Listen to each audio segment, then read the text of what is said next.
जैसे गिद्ध विलुप्त हो गए ना, वैसे कांग्रेस भी विलुप्त हो गई है। हम तो जानते ही नहीं राहुल गांधी भी एग्जिस्ट करते हैं क्या इस देश में। मुझे तो नहीं लगता इस देश के हैं राहुल गांधी। ईटीएम का हेरा फेरी है, सब अपने आप को वोट डाल देंगे, 572 का 72 सीट इनके पास आ जाए। ईवीएम को हैक किया जा सकता है या ईवीएम में कोई हेरा फेरी हो सकती है, कोई आके चेक करके दिखाए। सुप्रीम कोर्ट और इलेक्शन कमीशन ऑफ इंडिया दोनों ने ये स्टेटमेंट करी थी जारी, कोई नहीं गया। क्यों नहीं गया कोई?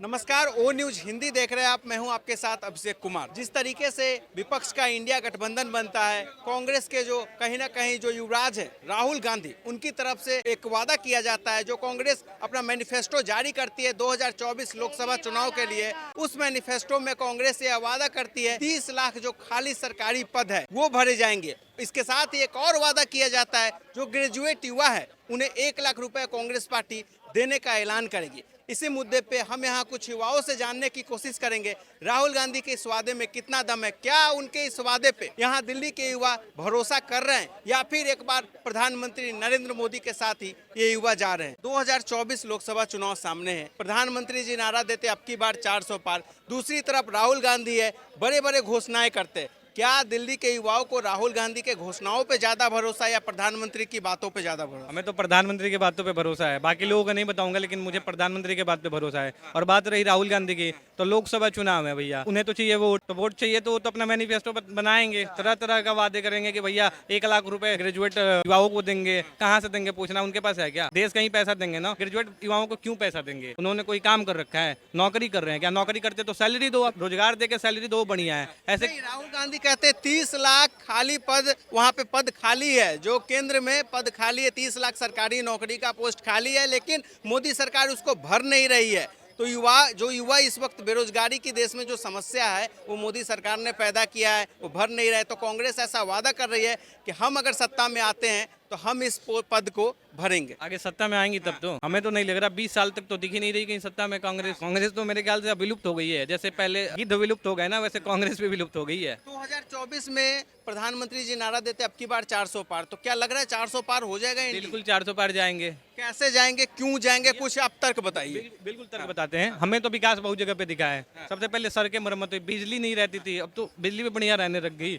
सेकंड नंबर चीज आओ, उसके बाद से आयुष्मान भारत का जो योजना था, ये मेडिसिन वगैरह का, जेनरिक दवाइयाँ जो सस्ते में हमें मिलने लगी, ये चीज हो गई। और किसानों के लिए जो सम्मान योजना है वो भी हो गया, उज्ज्वला योजना हो गया, ये सब योजनाएं मिल रहा है हमें। भाई हमें तो लाभ है, तो हम तो मोदी जी को लेके आएंगे। इन योजनाओं का लाभ आम आदमी को जमीन पर मिल रहा है या बस कागजों में ही घोषणा किए जा रहे हैं? बिल्कुल मिल रहा है। मैं जहाँ से हूँ, जिस गांव से हूँ, वहाँ पे सबके घर में आज उज्ज्वला योजना के गैस सिलेंडर मिला है। मैं बिहार से हूँ, बिहार के छपरा जिला से हूँ मैं। वहाँ सबके पास उज्ज्वला योजना के तहत गैस सिलेंडर मिला है। भैया मुझे तो लगा है कि भाई मिला है तो मोदी जी सही है। दूसरी तरफ विपक्ष का गठबंधन होता है। दिल्ली में आम आदमी पार्टी के साथ कांग्रेस का गठबंधन हो जाता है, जो एक दूसरे के ही विरोधी थे कभी किसी समय में। सपा और यूपी में अगर हम बात करें, सपा और कांग्रेस का गठबंधन, बिहार में आरजेडी के साथ गठबंधन, क्या ये इन गठबंधन में इतना ताकत है कि मोदी को रोक पाएंगे 24? सर हमें तो दिख ही नहीं रहा कहीं ताकत तो है ही नहीं। अगर ताकत होता तो नीतीश जी क्यों चले जाते भाजपा में? ताकत अगर होती तो ताकत तो है ही नहीं, दिख ही नहीं रही मुझे। भाई चोर चोर मौसेरे भाई एक साथ इकट्ठा होंगे तो पब्लिक जानती है कौन चोर है, तो पब्लिक उसको तो सबसे पहले दूर करेगी अपने से,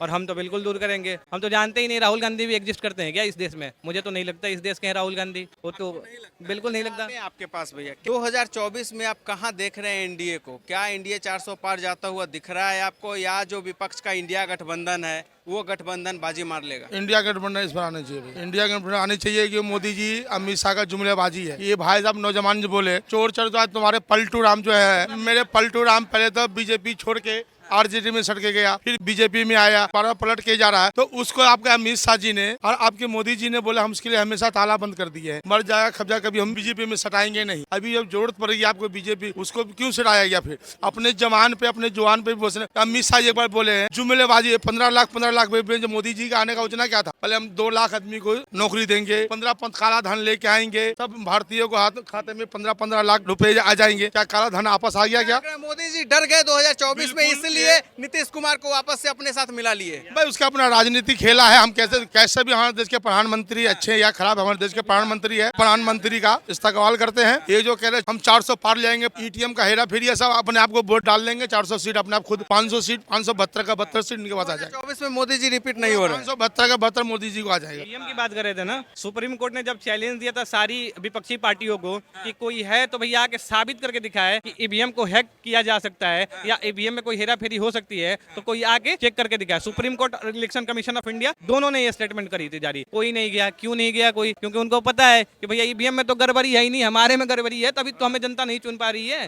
गड़बड़ी तो इनमें है, विपक्ष में गड़बड़ी दिख रही है। लगा रहे हैं जब नीतीश कुमार बार बार पलट जाते हैं, भाजपा को आखिर क्यों लगा कि उनको लोकसभा से पहले एनडीए गठबंधन में शामिल करना जरूरी है? क्या नुकसान हो रहा था भाजपा को बिहार में सीटों का? हमने नीतीश कुमार जी को एक और मौका दिया और ये आखिरी मौका है उनके लिए। अगर सुधर गए तो ठीक है, नहीं तो कहीं किनारे लग जाएंगे।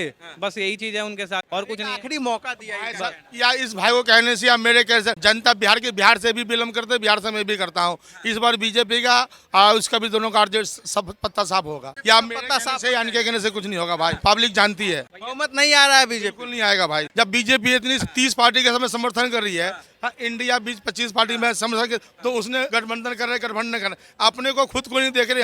हम जितने बड़े लंबे गठबंधन कर रहे हैं, तो अपने आप को ही बताना चाहिए, पहले अपने काल में देखना चाहिए। 2024 में महागठबंधन की सरकार बन जाएगी देश में। बिल्कुल। आपका प्रधानमंत्री कौन होगा फिर? भाई ऐसा हमेशा पहला बार चुनाव नहीं हो रहा है। हमने कितने चुनाव देखे, पहले कभी घोषित नहीं आया था ये हमारे प्रधानमंत्री है। इंदिरा गांधी मरी तो राजीव गांधी बना प्रधानमंत्री, राजीव गांधी मरा था एच.डी. देवगौड़ा बना, चंद्रशेखर आजाद बना, बहुत से आदमी देश चलाने के लिए। उसमें इतना उन लोगों के बीच तालमेल है कि वहाँ कोई लड़ाई देखने को नहीं मिलेगा पीएम के लिए। अगर मान लेते हैं आपको बहुमत आ भी जाता है इंडिया गठबंधन को, तो क्या इतना तालमेल है इन पार्टियों के बीच? ममता कहेगी हमको बनना है, केजरीवाल कहेंगे हमको बनना है, अखिलेश कहेंगे हमको बनना है, फिर राहुल कहाँ जाएंगे? कुछ नहीं भैया, समय के साथ में सब परिवर्तन होगा, समय के साथ में सब कुछ होगा। समय के साथ सभी कुछ अभी कह रहे मोदी जी 2 साल के बाद तो रिटायर हो जाएंगे। 2 साल के बाद क्या होंगे? पीएम कैंडिडेट कौन है? योगी जरूरी है। योगी हर कोई चाहता है इसको। आपके गठबंधन में सुनिए जो भगवान सुनिए जो देश में बदलाव। अच्छा सुनिए, एक सवाल सुनिए। आपके गठबंधन में बेस्ट पीएम कैंडिडेट कौन है? बेस्ट पीएम कैंडिडेट कौन है इंडिया कोई भी गठबंधन? आएगा भाई, जब देश में बहुत बन सकता है भाई, बहुत आ सकते हैं, बहुत प्रधानमंत्री बने लाके। कह रहे थे भैया हाँ, यही बोल रहा था। जो बात कह रहे हैं ना अंकल, तो हमें कभी कभार हंसी आ रहा है, लेकिन हंस नहीं पा रहा हूँ मैं इन बातों पे। इसलिए हंसी आ रहा है कि जब बोल रहे हैं कि क्या बोलते हैं कांग्रेस से पीएम बनेंगे। भैया हमें तो दिख ही नहीं रही कांग्रेस, कहीं दिख भी रही है क्या समाज में? मुझे दिख ही ना रही कहीं कांग्रेस है भी, एग्जिस्ट करती है इंडिया में।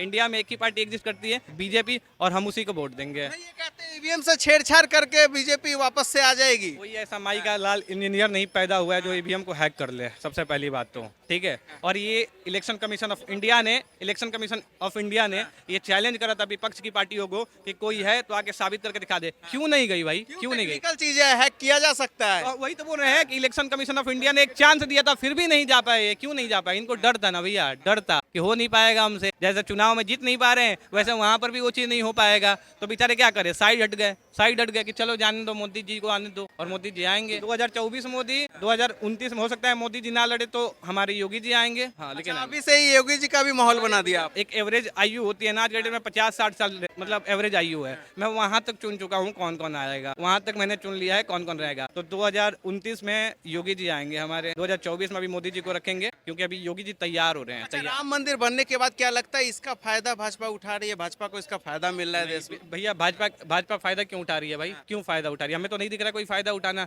उन्होंने अच्छा काम करा है, सही काम करा है भाई। हमारा राम मंदिर चाहिए था तो हम तो लेंगे, हमें काशी भी चाहिए तो काशी भी लेंगे, मथुरा भी चाहिए तो मथुरा भी लेंगे, हमें तो ताजमहल पे शिव मंदिर भी बनवाना हो वो भी हम लेंगे, हमें ये क्या बोलते हैं कुतुब मीनार को विष्णु स्तंभ के नाम से जानना है तो वो भी हम जनवाएंगे, वो भी लेंगे हम। हमें तो पूरा चाहिए। 40,000 मंदिरें टूटी थी, हम 40,000 मंदिरें लेंगे अपना। कहाँ जाएंगे? थोड़े ना जाएंगे। अब वो पहले वाला हिंदू नहीं है, पहले वाला सनातनी नहीं है जो सोया था, अब उठ गए हैं और हुंकार भर रहे हैं एकदम। जिस दिन तांडव करेंगे 40,000 से ज्यादा मंदिर हमारा, जो जितना टूटा था 40,000 औरंगजेब ने साले ने तुड़वाई थी, सारा अपना होगा मंदिर। कैसे हो जाएगा ये जो काम है, ये फैसला सुनाने का काम तो अदालतों का, ये अदालत तय करेगी ना? अच्छा, अदालत ने अभी राम मंदिर के बारे में सुनाया ना, राम मंदिर हमारा हुआ ना। सेकंड नंबर काशी के बारे में भी कॉरिडोर खुला ना, काशी वाला, वो भी हमारा होगा ना। मथुरा हमारा होगा ना। तो ये जैसे 3 चीज हमारा होगा ना, वैसे पूरा मंदिर भी हमारा होगा। क्योंकि हर एक जगह पे क्या मिलेगा? हर एक जगह पे राम मिलेंगे। तो जहाँ जहाँ राम मिलेंगे भैया हम वहाँ लेंगे।